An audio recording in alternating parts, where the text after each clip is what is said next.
Because if you're that far away from me, I'm going to have other interests. Now, here's another caveat that I want to throw in there. All right.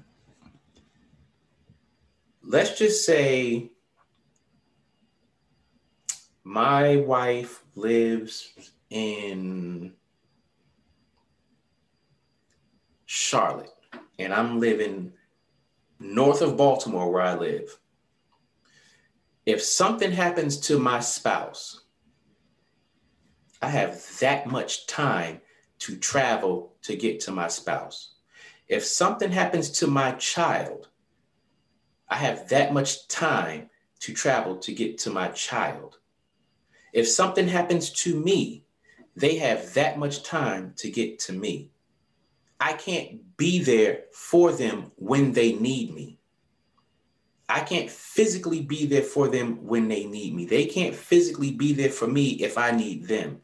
If I get hit by a goddamn truck and I got 3 hours to live, she lives 8 hours away and she can't get a goddamn flight for whatever reason, can't afford it, missed it, whatever. I die or they die. And the last time I saw them was a week ago. I could not live with that. Personally, I could not live with that. So I have several problems with being married to someone and we living apart. Let's just say my wife is at her house at home chilling. And I'm like, you know what, shit, I'm chilling. I got my peace of mind. I kick my motherfucking feet off, my shoes off. I could walk around in my bare ass naked, whatever the case may be. Hit the wife up, no answer. Wife don't hit me back. A couple hours go by. Hit the wife up, no answer. Shoot a text, FaceTime, try to call again, whatever. I hear nothing. Now, this is not even getting into the lack of trust thing yet. Mm-hmm. Now, let's just say, let me get my ass over and see what the fuck going on. Key in the door, open the door. She laid on the floor dead. Don't know how long she been on the floor dead, but she's dead. I cannot live with that because I felt it was a good idea and we felt it was a good idea for us to live separately. Now, that might be being extreme in most cases, but that's where my head is when it comes to that. I get that. I totally get it. I think there are two things that we haven't even brought up yet, but we've kind of hit around. And one is sex. Two is love. Mm-hmm. One, when with sex, there are plenty of people who have sex with people that don't love each other. It's just sex. It's just an act. And then there are plenty of people who actually love someone, but they don't have sex with them. Mm-hmm. So the point that I'm making here is it comes down to each individual relationship and what the individuals within that relationship actually need from that relationship.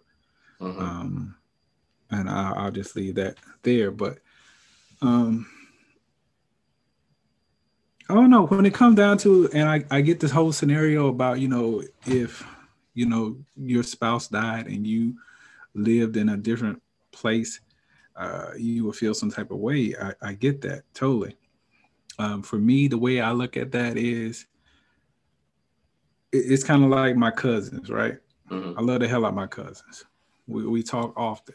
Mm-hmm. But if one of my cousins, knock on wood, was to pass away and I can't get there right away, there's no fault, on either side. That's just the way it unfolded.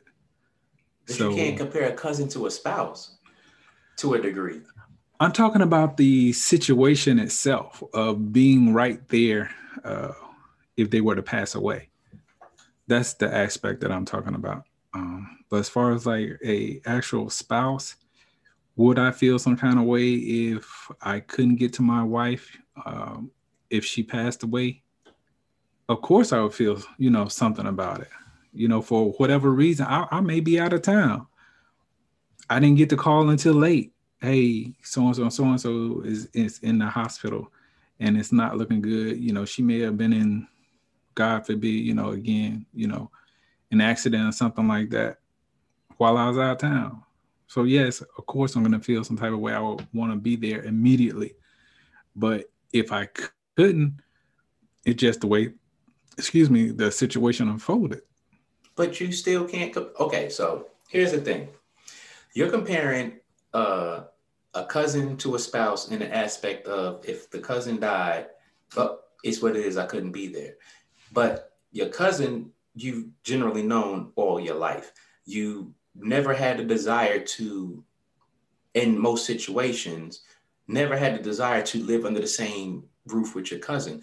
You don't have that same type of relationship with your cousin. You love your cousin, but you have no expectation of seeing your cousin every day unless y'all live in the same city and y'all hang out every day. With a spouse, that's a totally different dynamic.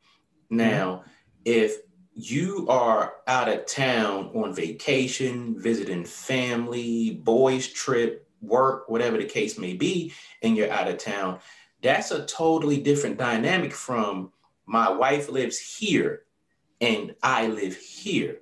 Because if you live here and your wife lives here, you're not out of town. You're at home.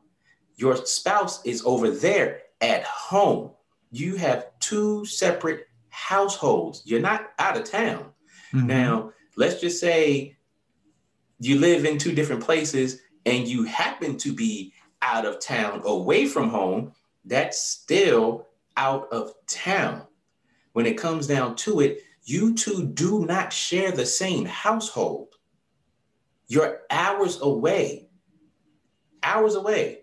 Now, you go out of town, vacation, work, visit family, whatever the case may be, that is a different dynamic.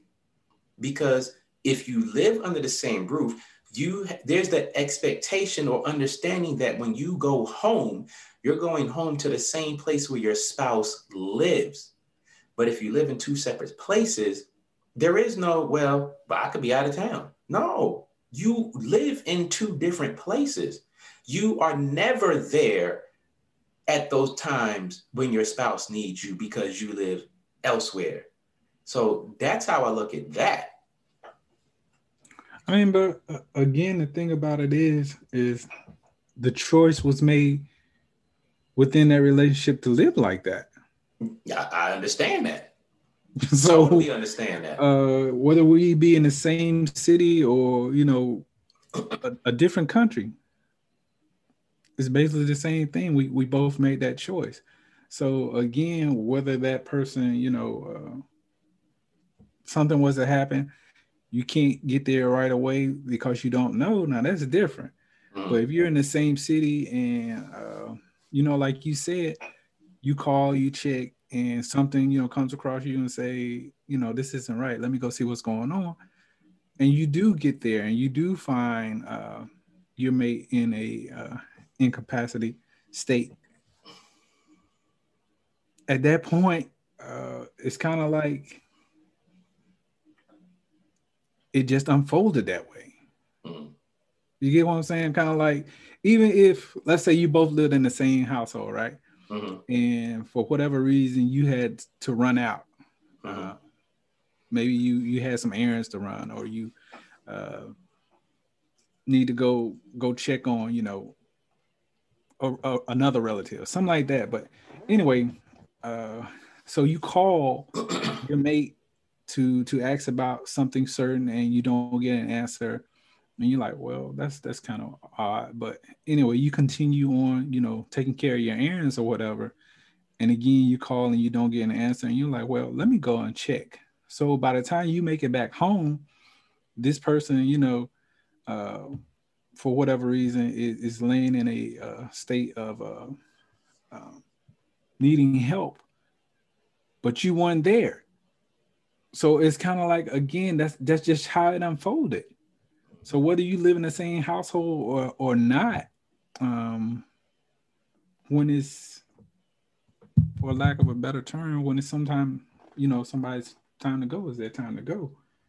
So I couldn't feel any kind of way whether I stayed up underneath the same roof or I didn't.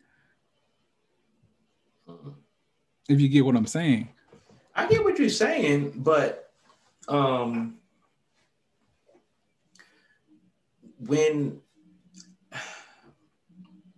again, when I hear this topic come up, it's more so with people who are burnt out in marriage. Their hearts and minds are not fully there. They have come to the point in their life where we're just coexisting in this relationship.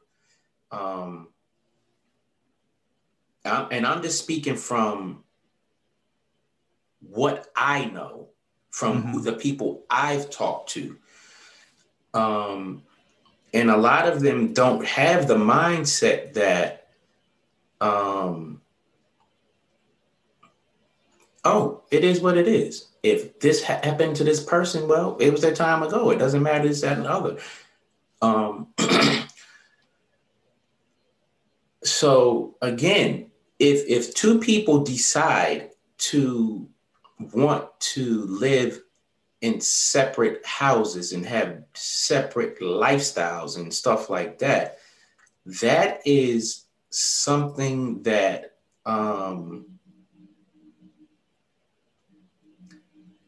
that relationship they've pretty much grown out of. If it's because one person works in one place and they make good money and the other person has the opportunity to take a job elsewhere because that job in another city or another state is offering good money, that's a conversation that those two people have to have. Getting back to Carrie Hilson, her saying the next time I get married, I'll be okay with us living separately. That yells at me, well, why the hell get married if that's your mindset beforehand? You're not even given the chance to see how you would work, see if this is feasible. You're off the break saying the next time I get married, I'm okay with living separately. So the person that comes into your life, you springing that right on them off the break. Well, look, this is my view of marriage. What do you think? Not for me. Okay, not for you. I'm gonna go do me. You go do you. I personally do not. I just don't see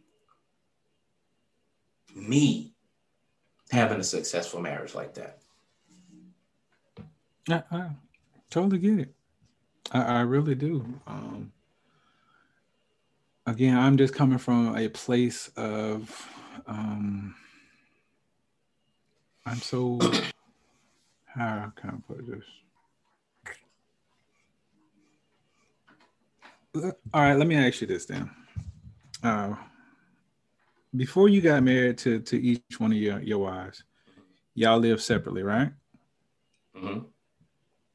So y'all came together for the most part after you were married. But me and my third wife, we were living together before we got married. But the thing about it is, right, you guys made the choice that, we want to live together. Mm-hmm. When you guys were living separately, you both agreed, hey, I love you. I was going to say, I love you too. Mm-hmm. The love was there, even though you weren't underneath the same roof. Mm-hmm. So the point I'm making is, whether you live with someone or you don't live with someone, the love is still there. Now, when it comes down to actually living up underneath the same roof, again, it comes down to choice. Yeah. Can we agree upon that? Yeah. All right. So what I'm saying here is, for those people who don't live underneath the same roof, who have made that choice to live separately, the love is still there. Now, how they are, after being there for a while, of course they're both living their own lives separately, but still the love is still there. That's just, the way I look at it.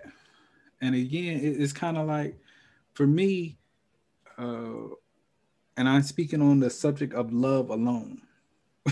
Okay, so that's why I need people to realize, understand, I'm speaking on love alone. Whether you live with someone or don't live with someone, you still love them. It's kind of like, for my parents, I don't see my dad as often as I would want to. I don't get a chance to go kick it with him as much as I want to, or we get to do things as much as I want to. But when I'm in his presence, he's in mine, the love is still there. And I know that it is different, from the aspect of actually being married to someone. But again, if you feel a certain way about somebody, you feel a certain way about them. No matter if they're right next to you physically or they're a million miles away from you.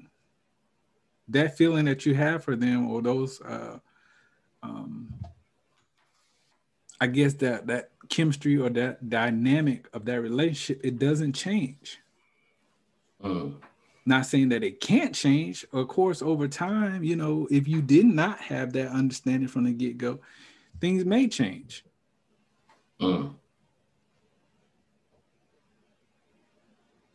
I think for a lot of people, though, they they may need that, as far as like actually having that same energy near them, being connected to someone. It has a lot to do with energy. So when you're, married to someone and you're living underneath that same roof, then that energy, it interacts with each other. You know what I'm saying? You're two individuals, but that energy is something that's needed. So you asked, before I got married, we was living separately. Right. And the love was there, this, that, and the other. True that. Here's the thing. All right. The first marriage, yes, we loved each other. We didn't live with each other before we got married. Okay. We were getting to know each other. But we had the expectation to live with each other when we were husband and wife. There was no expectation of, I'm going to live here, you're going to live there, and that we're going to make it work. There was no expectation of that. But the second marriage, it wasn't even a thought. And it just wasn't even a thought. It wasn't a conversation. So again, it was unfair to her because I did me. The third marriage, it was an expectation that after marriage, we were going to live together. There was never a time in my first or third marriages where it was, yeah, we love each other. And I think we can make it work under separate roofs, living separate lives and this, that, and the other.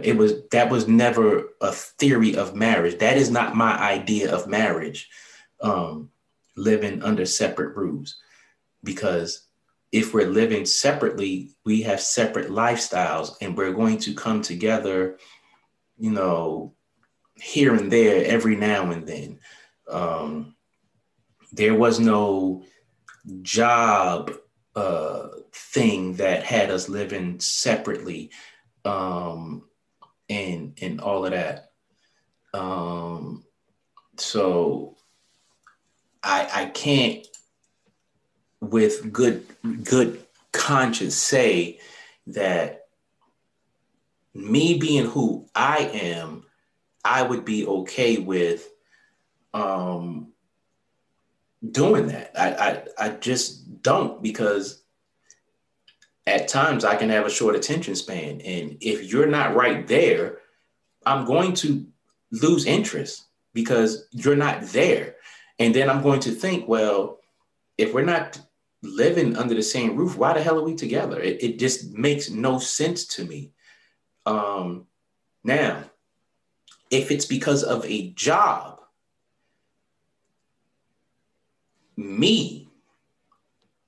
I'm going to put in the air, we're going to have to find a way to where we are together,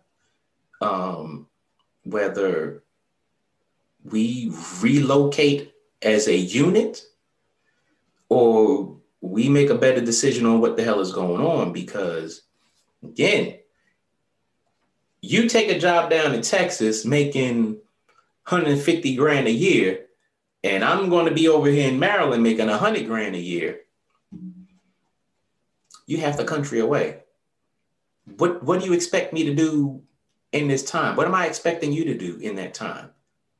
Like, so again, my mindset is, if people are there, most from the conversations that I've had with people, they're burnt out. Would you say it's a different expectation though? When you say that your expectations of marriage are different than other people's? No. What I was, you talking about in the beginning? When I was saying that? Yeah. I was saying that when in my first and third marriages, we had the expectation of living together when we got married.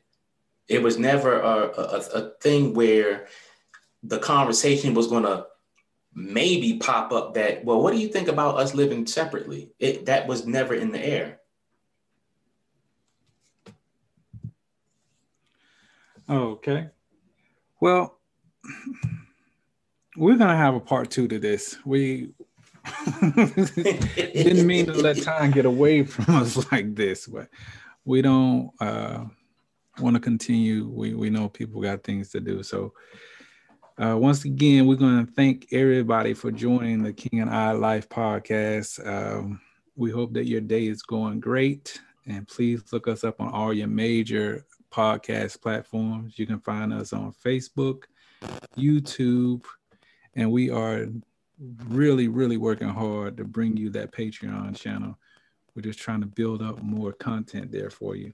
Yes, indeed. Just be patient with us. And if you have any questions, comments, or if you would like to join us on the King and I Life podcast, please email us at KINGANDEYE369@gmail.com. Again, that is kingandi369@gmail.com.